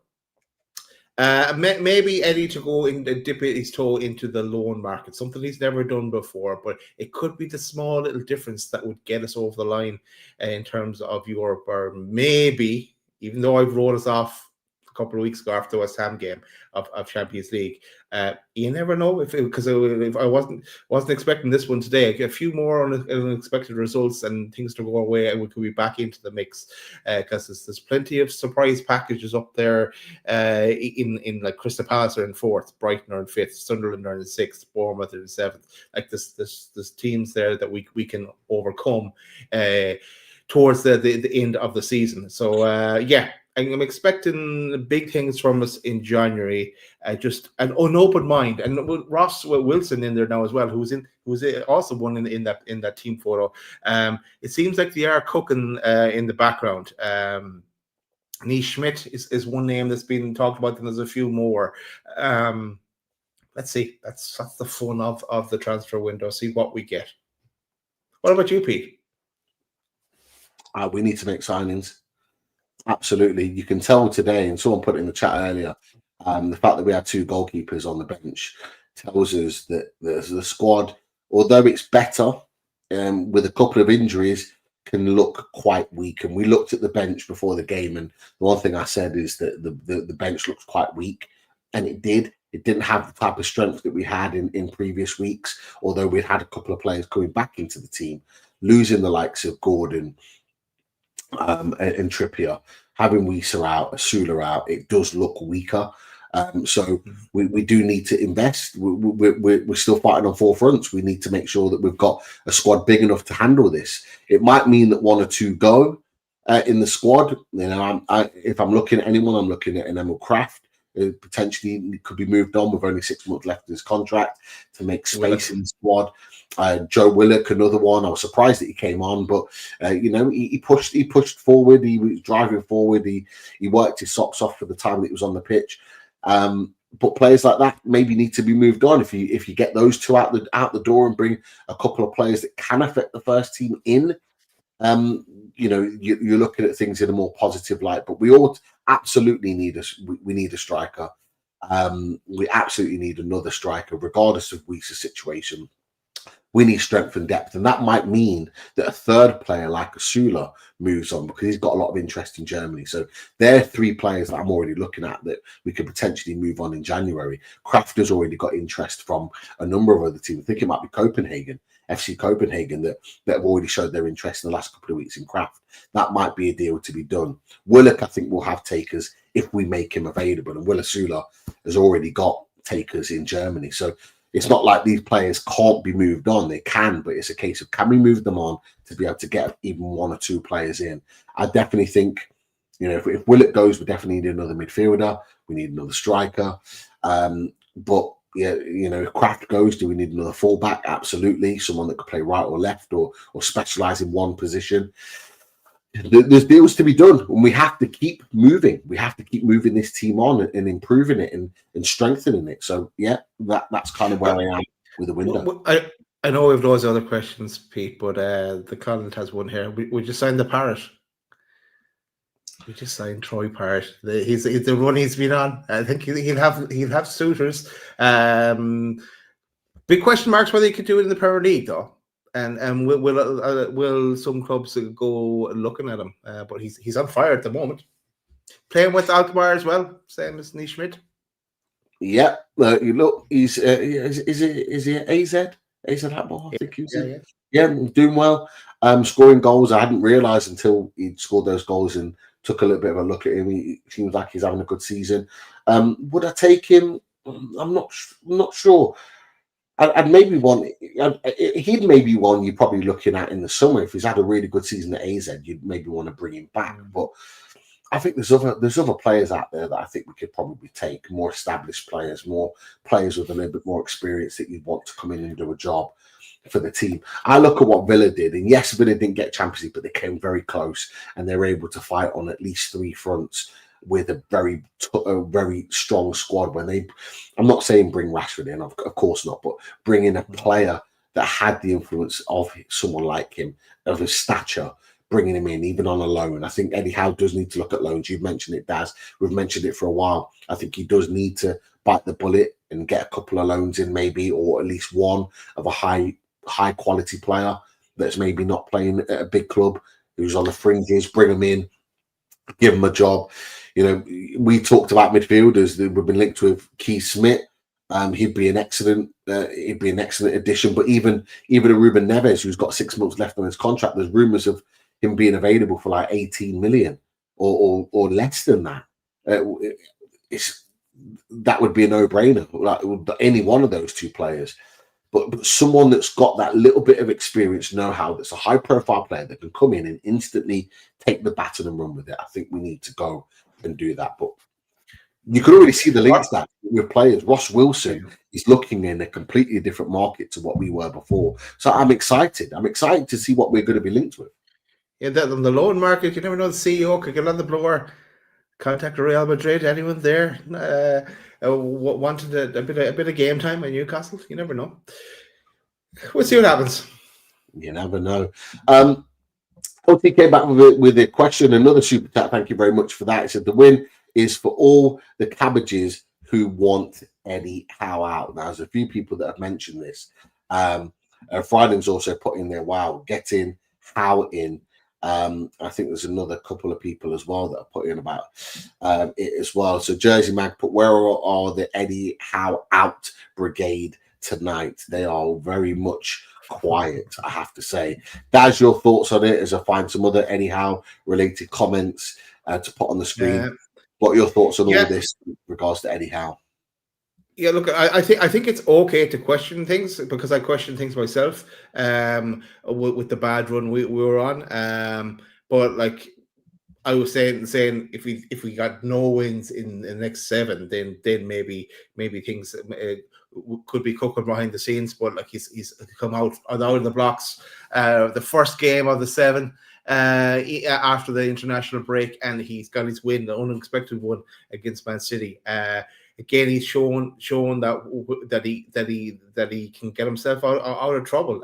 And we had the same thing last year.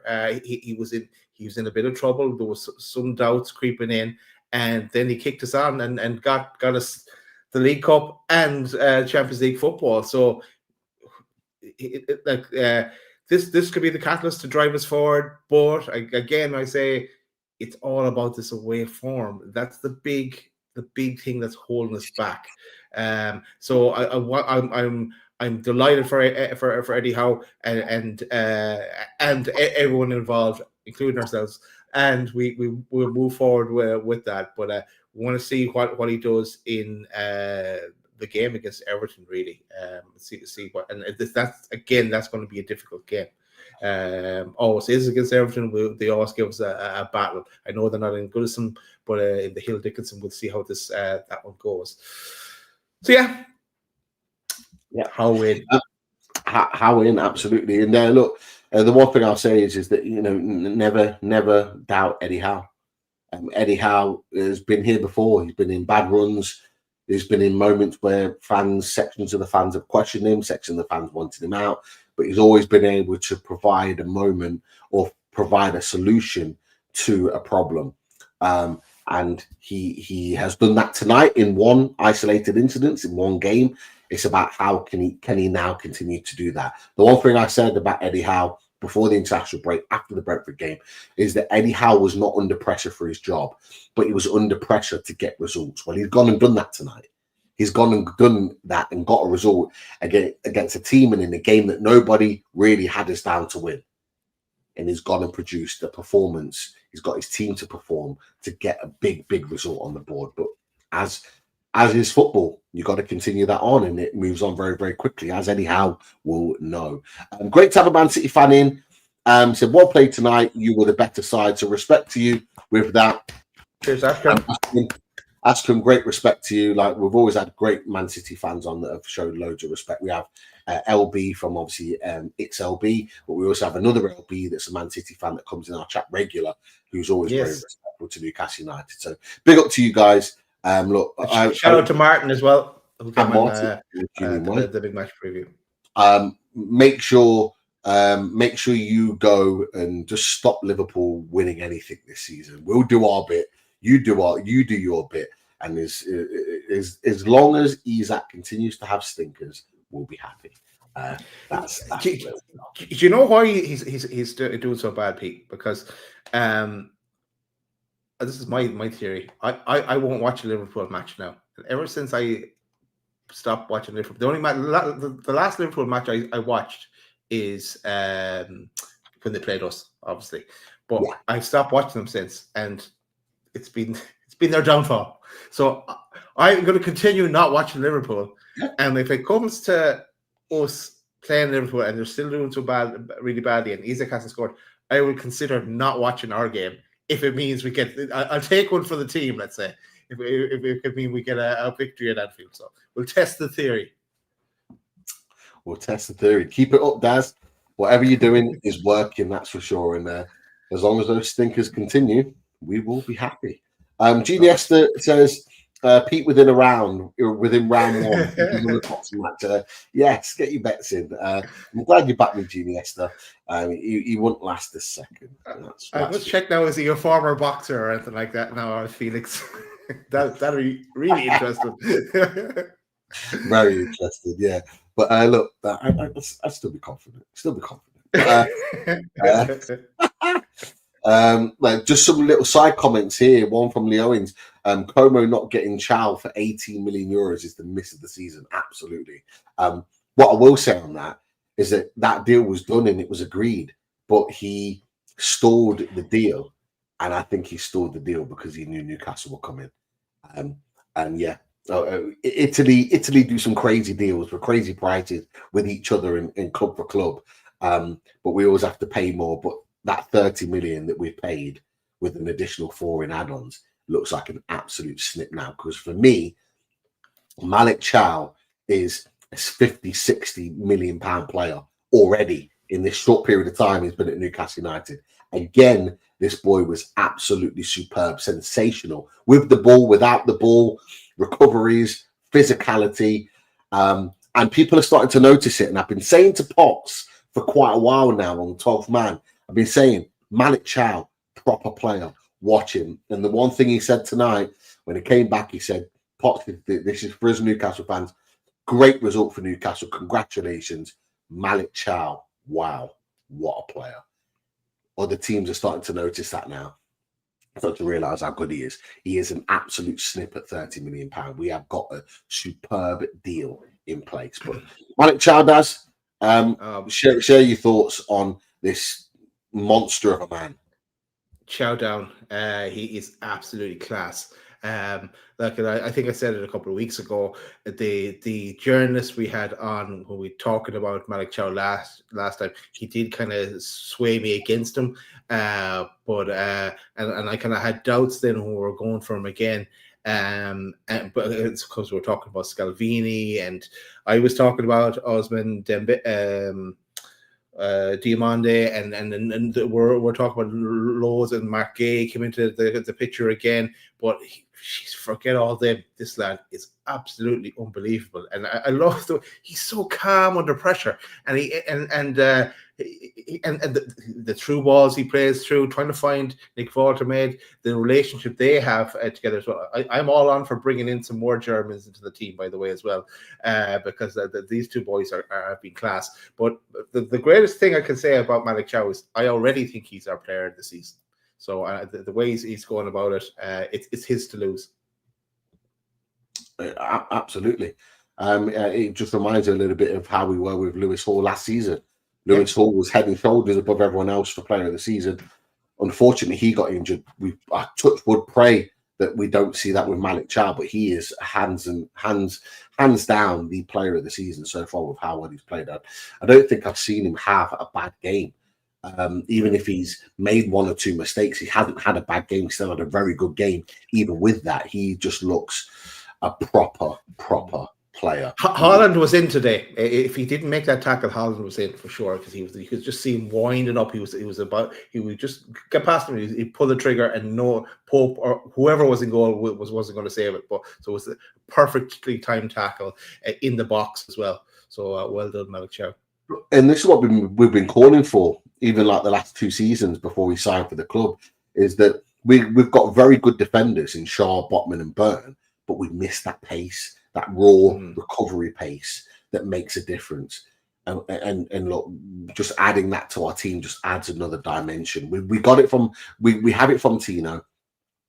We get it a little bit. He's not as quick. We get it a little bit from Lewis Hall, but we certainly adding that to the middle of our defensive area is absolutely crucial, and he's been superb. Sophie's mentioned that she's had some trouble with super chats, not being able to do super chats on the channel. I think it's been an issue that she's been struggling with for a while. So hopefully you're able to sort that out. Put a question on there, Sophie, and we can ask it for you. If that is the case, and we can take a look at that. But anyone else put a super chat? We've had loads of super chats tonight. Get your super chats in because we'll put them straight on. We'll put them straight on the screen, and we'll get your points and your questions in straight away. And just put on there. It doesn't let me do a super chat. Well, hopefully you get to sort that out. But thank you for your support as always. And look, JB has put in the channel. I've had a bad week, but this has made it worth it. Get in. Look, JB, I hope you're feeling a little bit better. We're not sure what it is that you've been struggling with this week and why it's been a bad week. But look, respect to you. Thank you for coming and joining us on Loading Mag NUFC. Hopefully the result and us talking about what's been a great result, shades on, everyone's happy. Hopefully that makes you a little bit happier for the time that you've joined us. And hopefully pray for a better week next week, my friend. Enjoy the rest of the weekend, JB. Absolutely. Some other comments on here, Daz. John Boy Hunter says, I do wonder whether there was a bug going around the team prior to the international break because the entire team looked lethargic. Although having a combined age of 68 at fullback won't have helped. We did have some illness in the team in that. There was something, all right. So could John Boy be on the money there? Could that have been purely the reason, fitness-wise, being lethargic? Players have now recovered. What are your thoughts, mate? Yeah, there wasn't there the Bruno and Tonali had something. There was a few people, all right. So yeah, it could be. Like we don't get to hear all the details, even though Craig Hope tries to give us every bit of detail as possible. But we don't get to hear all the details. And it could have been a number of things. As Kim Cam said earlier, our players are human as well. They're humans as well. So we're all human. Absolutely. Genius sending strength to JB. Big up to you, JB, and all the Loaded Ultras and the Loaded family give you strength and guidance. Other points on here. We don't want to be angry. It almost makes him angry that we play like this tonight versus the top team. It's so different to away games versus lesser teams. We've touched on it already, Daz, but should anyone be angry tonight after that win? Surely not. No, I'm sick of being angry, Pete. I'm sick of being angry at those. I was just delighted.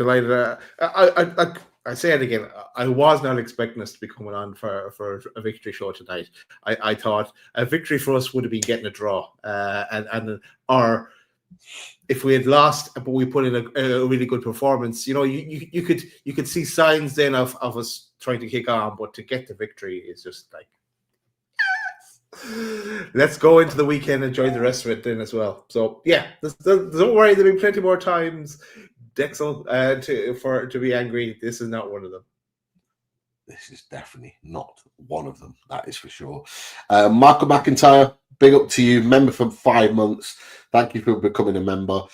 As people have seen, if you haven't seen it, or if you have been watching the show regularly at the moment, we had the Defensive Dynamos show with Pete Graves, Kieran Trippier, Stuart Pearce, and as well Warren Barton. Fantastic show. We had 2 tickets that we put into our members draw to be able to win those. We've got some members draws coming up soon. I'm sure we'll be doing it again very, very soon So anyone that wants to become a member, make sure you do, because it will be a members draw purely for those that become a loaded ultra. So make sure you have a look into that. It's on our YouTube, nice and easy to be able to become a member, and it puts you in a position to win prizes. There are prizes to be won, so make sure you're available to that. But big up to Michael McIntyre for becoming a member for 5 months. Great stuff. So Michael.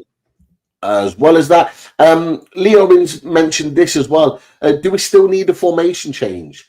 I know we've talked about 3 at the back in previous games. I know we've talked about it even for it to be an option for tonight's match. But do we need a formation change after that? Does that change things, or are you still of the mindset, Daz, that we need a formation change and we need to look at things a little bit differently? Still would have got 5 at the back today. Even though we won, but Eddie knows better. But we, and you know what? When it comes to, it's again, I'm sick of saying it now. Away games, we need something different for away games. So whether it's 5 at the back and try and contain teams and then hit them on the break or snatching, we just need to break that voodoo that's up against us for away games. So I wouldn't rule it out, but I think Eddie's going to be, we said it before, 9 times out of 10 he'll go with 4-3-3, and he's right most of the time. So let's see. Let's see. That is for sure. I think this is one for me. Joelinton for Life said, he said present, but it's meant to say Pete. He's put it on here. Pete, not present. Cheers to Joelinton for Life. Pete, forget what your brother said, and he wants, I think he wants to win against Marseille. Forget that. He's not on. He's not on with us at the moment. Forget Marseille. Make sure we rest some players ready for the big game. He won't be saying that in January, will he? He won't. No, but we've got time to work around. We can work around to our way of thinking. Leave it with us. We can do that. But absolutely, look, the priority for me is not Marseille away. That's not a be all and end all game, in my opinion. In the grand scheme of things in the Champions League, great position, but priority is Everton at the weekend.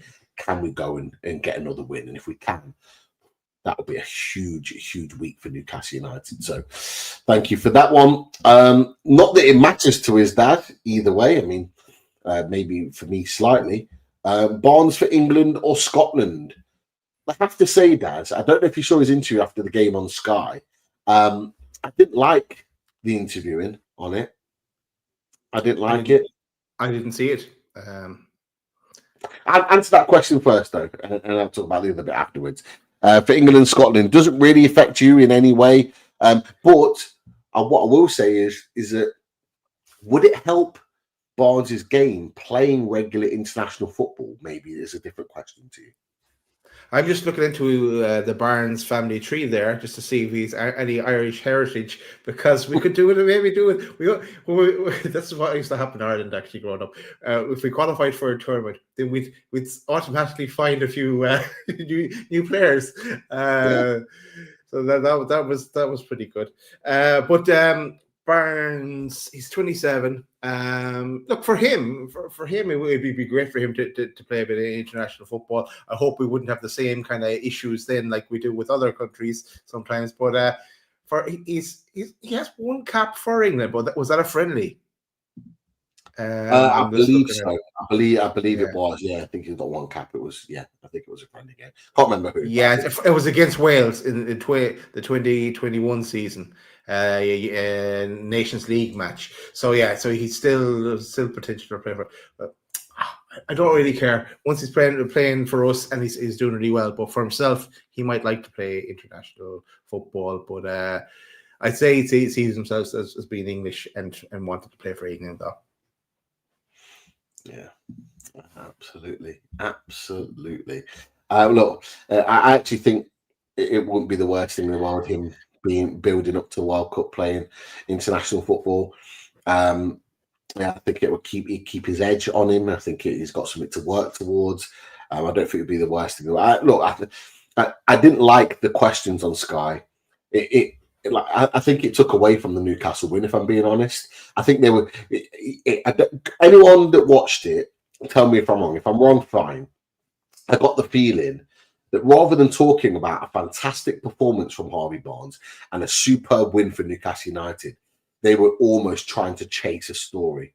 So basically, he got an interview with, I think he had a passing conversation with Keith Downey with regards to the Scotland thing. I think he just touched on it just in passing, and he made a comment. And I think Keith might put it out. I think it was Keith. Sorry if I'm wrong on this.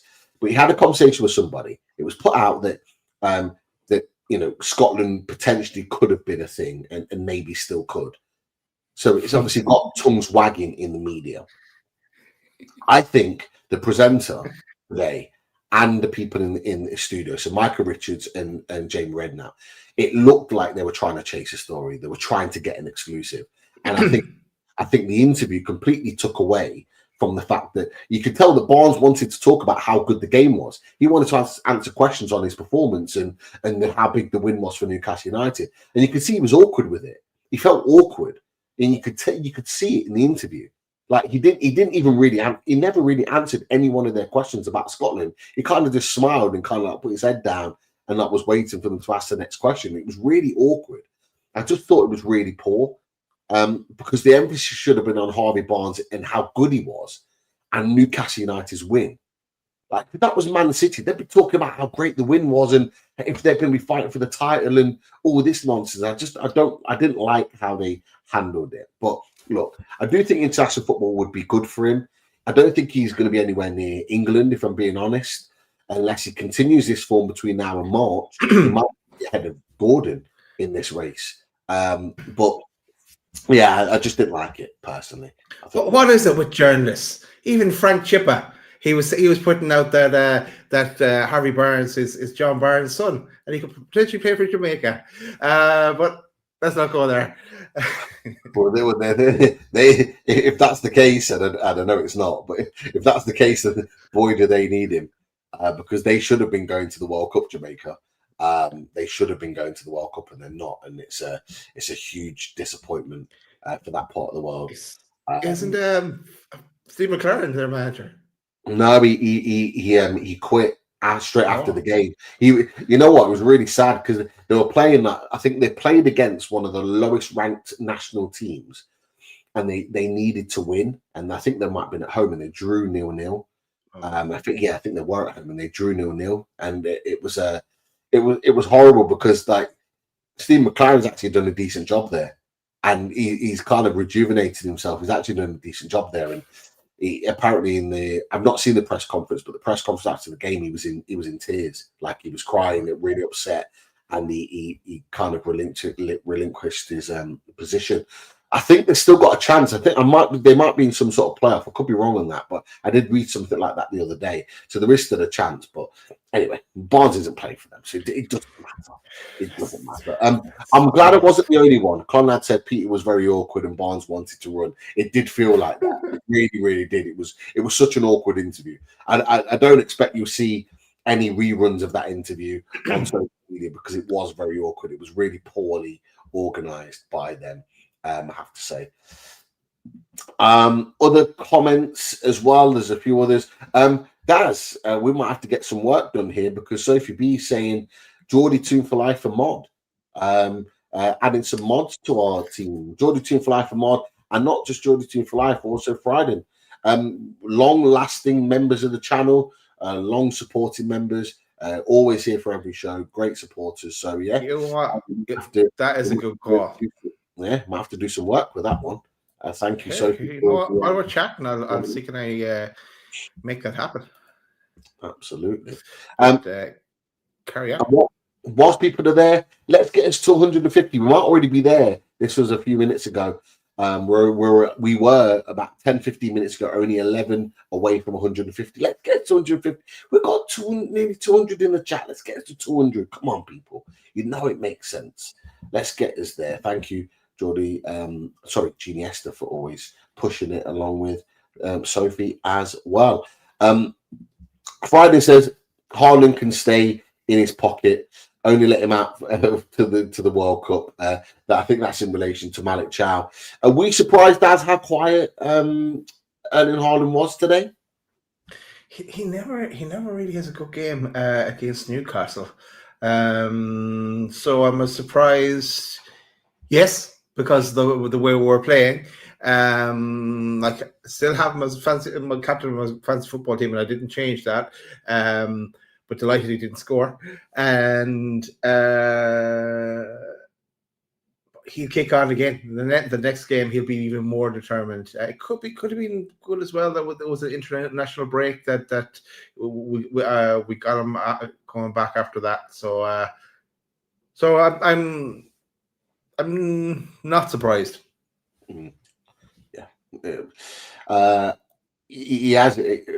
I was a little bit surprised. He just looked like a freak of nature this season. He looked like he was really, really on it. But in the same sense, I'm not surprised because we do have something on him where we know how to play against him. He doesn't like the physical battle. He doesn't like that touch type player that is willing to go to war against him. I think he really struggles with that. He likes the players that kind of stand off him, and he let him almost have a free role, and we don't let him do that. But yeah, very, very impressed with our centre backs. I think it's more about the centre backs today and how good they were rather than Erling Haaland. I think it was more about that. And to be fair, Pope makes a really good save in the first half from him. He gets cut back in the first half, just outside the 6-yard box. It's an instant hit. And it might be instinct and being in the right position, but a big solid save with the body from Nick Pope. So really, really good there. We are on 142 likes. But to coin a phrase, always in the chat, great stuff to coin a phrase, has liked already. So it might have got up to 143. Hopefully we get to 150 by the end of the show. A few more comments to put on here. These are just comments in passing. Chow over Saliba. Arsenal fans will have an issue with that. I may go back with that with Potts on Monday on the Race for Europe show and see what he thinks about that one. But as well as that, was it the Popular Mags? It says Chow looks so happy to be here. Looks like the fans squad, everyone is taken to him. We've touched on Chow already, but he just seems to have settled in so well and he's doing so well. And just look how happy he is. He's always in the middle of the pictures as well with that, isn't he? Yes, I see him there now. Yeah. You know, he does. He settled in really well. I think it's no harm that Nick Falter is there as well. That to ease him in. He has his buddy there. That's why I said I wouldn't mind if you were Germans rocking up in Newcastle. There's a good lot of young talent coming out of Germany as well. Absolutely. You never know.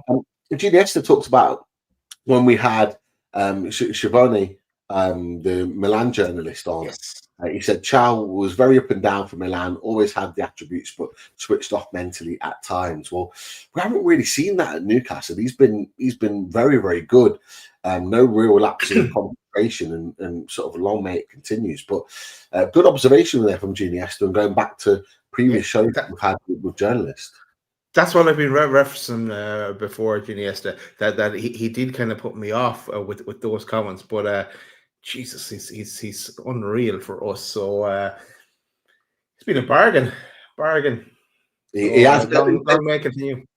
To be fair to Schiavone, who is a friend of the channel and still in touch, but to be fair to him, he did say he is tailor-made for the Premier League.